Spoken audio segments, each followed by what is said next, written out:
ಇದ್ದಾರೆ. ಸಹಜ ಎಲ್ಲರಿಗೂ ಇರ್ತದೆ, ನನಗೂ ಅದ, ಇನ್ನೊಬ್ರಿಗೆ ಅದ, ಇದು ನಮ್ಗೆ ಲಾಭ ಆಗಬೇಕು ಅಂತೇಳಿ. ಲಾಭ ಬೇಡ ಅನ್ನುವಂಥ ಒಂದು ನಿರಾಸಕ್ತಿದಂಥ ಸನ್ಯಾಸಿ ಯಾರೂ ಇಲ್ಲ.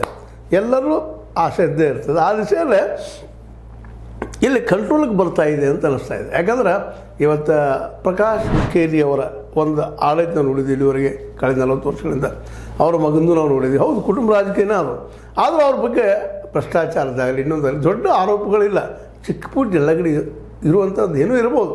ಬಟ್ ಇವ್ರನ್ನೆಲ್ಲರೂ ನೋಡಿದಾಗ, ಉಳಿದವ್ರು ನೋಡಿದಾಗ ಅಡ್ಡಿ ಇಲ್ಲಪ್ಪ ಅನ್ನುವಂಥ ಮಾತು. ಮೊದಲ ಚಿಕ್ಕೋಡಿ ಬೇರೆಯಾಗಿ ಅಲ್ಲಿ 142 ಮತಗಳೆಲ್ಲ ಇವ್ರು ಹಿಂದಿದ್ದಾವಳು. ಅವ್ರಿಗೂ ವಿಶ್ವಾಸ ಆಗಲಿ, ಇದು ತಪ್ಪಲ್ಲದು.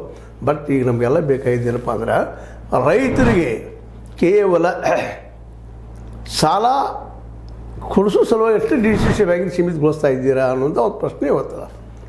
ಹೌದು, ಭಾಳ ಮುಖ್ಯದಲ್ಲಿ ಅದು ಮುಖ್ಯ. ಸಾಲ ಇಲ್ಲದ್ರೆ ಹೆಂಗೆ ರೈತ ಬದುಕ್ತಾನೆ ಅನ್ನುವಂಥ ಪರಿಸ್ಥಿತಿ ಇವತ್ತೆಲ್ಲ ಕಡೆ ಆದರೆ ಒಂದು ಏನೋ ಮಾಡಬೇಕಾದ್ರೂ ಸಾಲದಲ್ಲಿ ನಡೆಯೋದಿಲ್ಲ. ಸಾಲ ಬೇಕು. ಆ ದಿಶೆಯಲ್ಲಿ ಉಳಿದ ಬ್ಯಾಂಕ್ಗಳು ರೈತರಿಗೆ ಹೆಲ್ಪ್ ಮಾಡೋದಿಲ್ಲ. DCC ಬ್ಯಾಂಕ್ ಹೆಲ್ಪ್ ಮಾಡ್ತದೆ.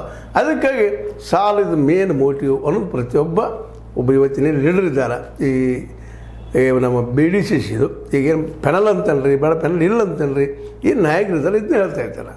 ಅದ್ರ ಜೊತೆಗೆ ಒಂದು ಅಪಾಯಕಾರಿ ಬೆಳವಣಿಗೆನೂ ಅದ. ಯಾಕಂದ್ರೆ ಇಲ್ಲಿ ಕೇವಲ ಒಕ್ಕಲ್ತನಕ್ಕೆ ಒಕ್ಕಲ್ತನಕ್ಕೆ ಸಂಬಂಧಿಸಿದ ಉದ್ಯೋಗಗಳಿಗೆ ಸಾಲ ಸಿಕ್ಕರೆ ಅಡ್ಡಿ ಇಲ್ಲ. ಇನ್ನು ಕೆಲವೊಂದು ಒಕ್ಕಲ್ತನ ಹೆಸರಲ್ಲಿ ಕಂಪ್ನಿಗಳನ್ನ ಮಾಡಿಕೊಂಡು ಸಾಲ ತಗೊಳ್ಳೋಂಥವ್ರು ಇದ್ದಾರೆ. ಬಟ್ ಅವ್ರಿಗೆ ಈ ಸಲ ಮಾತ್ರ ಒಂದಿಷ್ಟು ಅಡಚಣೆ